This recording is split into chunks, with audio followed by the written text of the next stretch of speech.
Hello everyone, I have what I hope to be a short and sweet video here explaining a new rating system I'm going to be using in my review videos, but who am I kidding? You see my podcast, this could last 20 minutes, who knows. So first of all, I got my set finished here. It actually came out a lot better than I was expecting. I was worried about not being able to, I want to get all this stuff in the picture, but I didn't know if it was going to be able to happen, but it happened, so it's really cool. And I even got my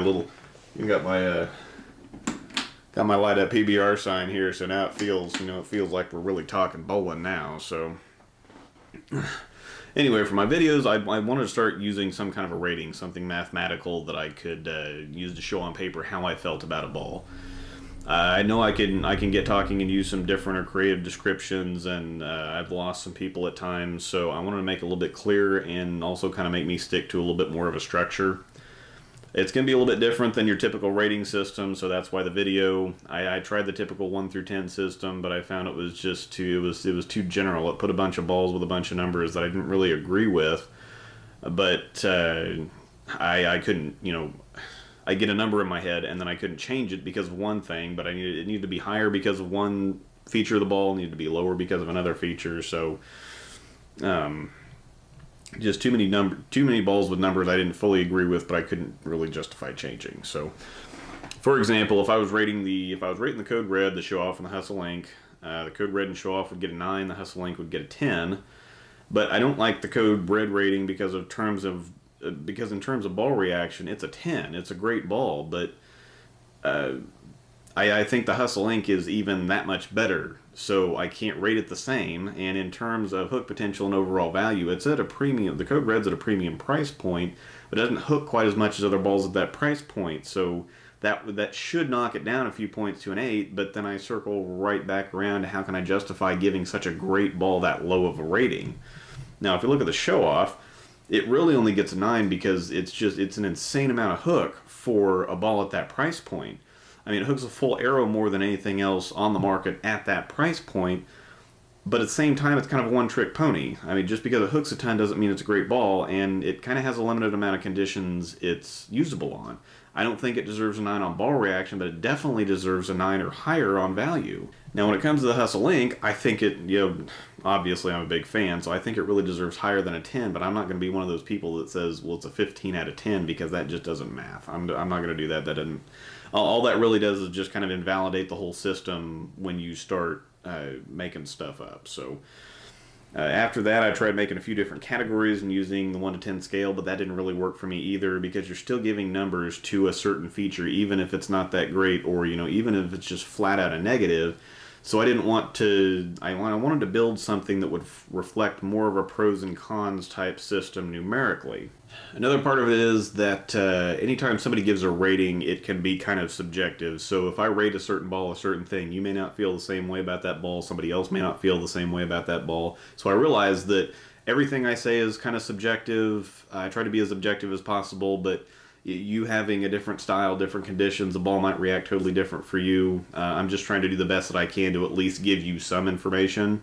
And a rating system also is, people kind of associate it more with a quality thing, like the higher it rates, the better it is. Well, I want to try to rate certain things based on ball qualities, or I want the rating to kind of reflect my review or put my thoughts and my opinions about it into a system numerically. So in my system, I'm going to have 4 categories in addition to a couple other qualifications that I'll explain as I go through. My baseline or par number is 0, so just like 200 games considered to be even. Like when you get into a tournament, you shoot 220 the first game. They consider that plus 20. Now mine is the same, I'm just using 0, kind of like a golf score. Each category can either get a positive or negative number. There's not going to be any crazy math. I'm not going to use big numbers. The best and worst number a ball can get in each category is a 3, so either the ball will get a 0, which is just even, or it will get negative or positive, 1, 2, or 3.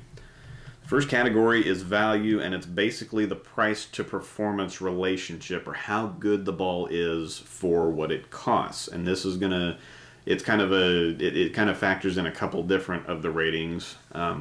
But the next category is design intent. For instance, the Show Off hooks easily an arrow more than anything else at the price point, like I said.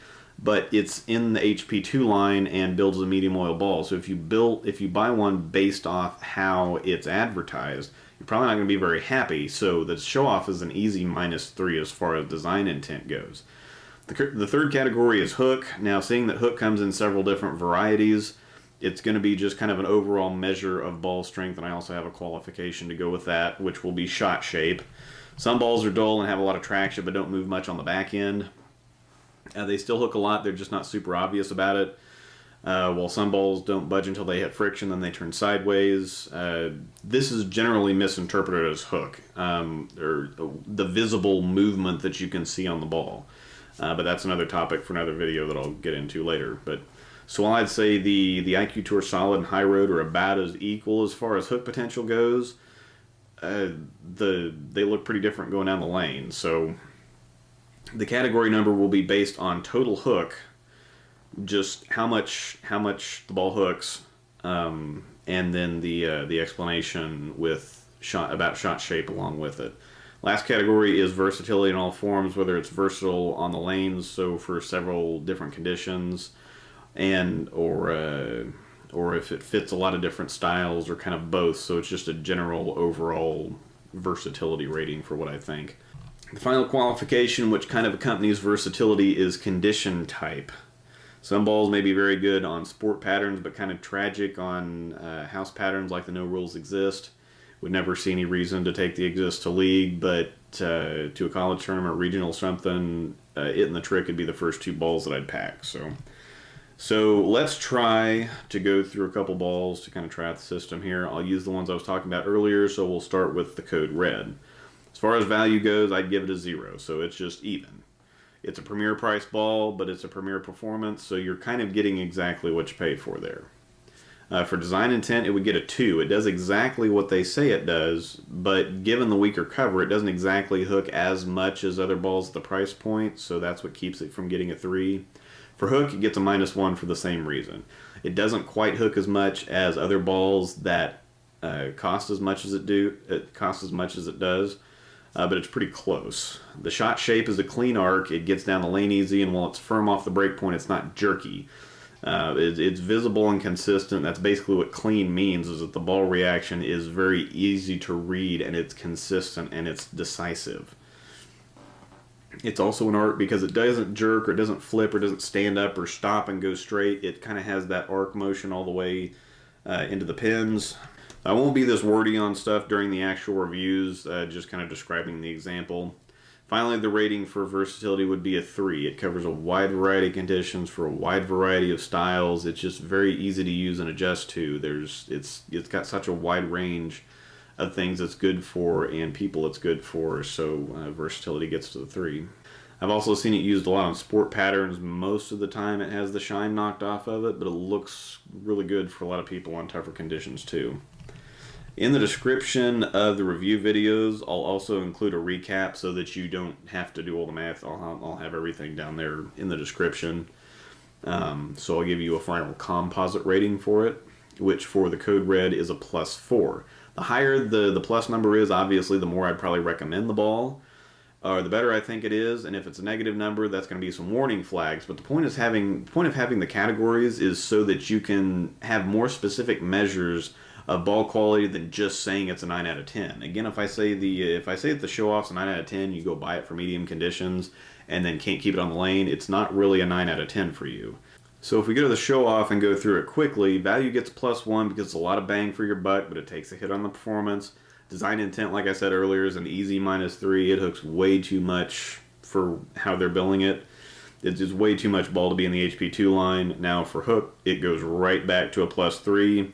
No ball on the market is close to the strength at the price point.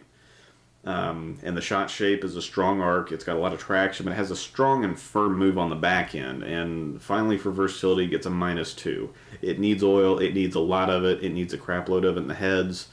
So while it may be fairly decent for several different styles, it's pretty well pigeonholed for heavier volumes.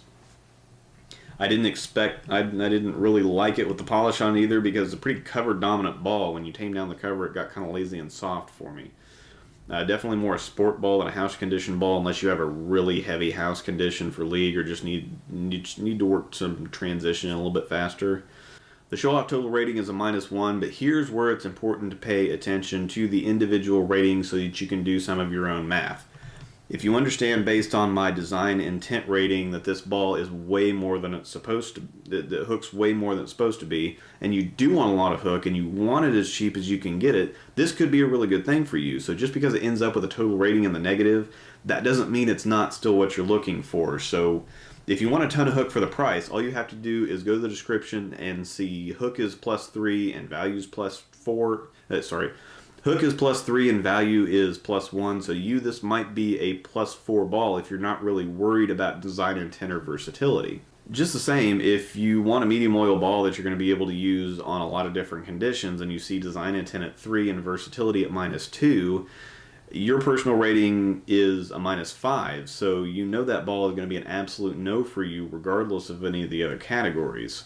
All these categories are important information that I just didn't think I could correctly communicate with a conventional system. The overall number really doesn't have a ceiling either because a couple of them kind of contradict each other.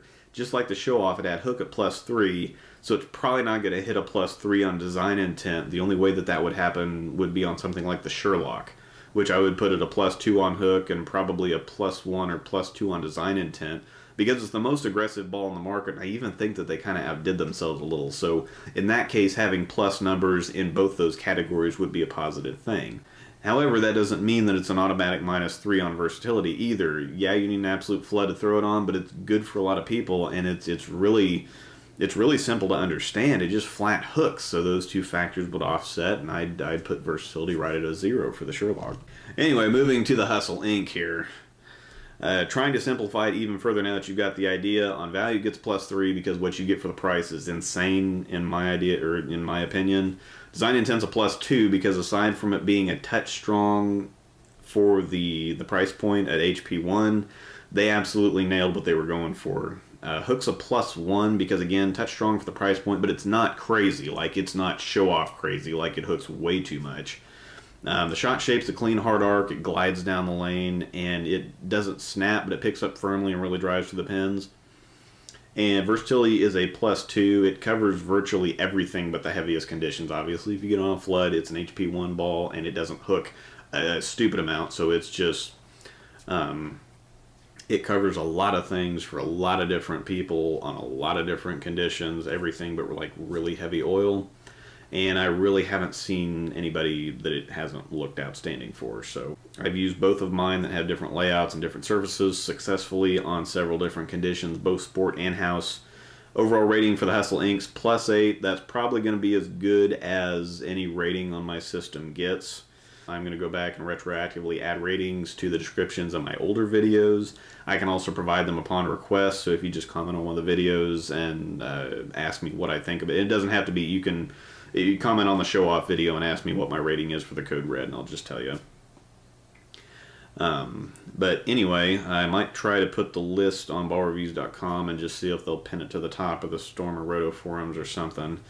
That's the breakdown of my rating system. I'll still do all my regular reviews, so if that's enough for you and you don't care about the ratings or don't need them, cool. I'm still going to put out the same information I always do. This is just additional, and hopefully it helps to clarify or explain or quantify what I'm saying mathematically, or give you more of a definite idea exactly what I mean when I'm talking. So please do let me know if there's any additional information you want me to add. I'm sure I'll continue to make adjustments.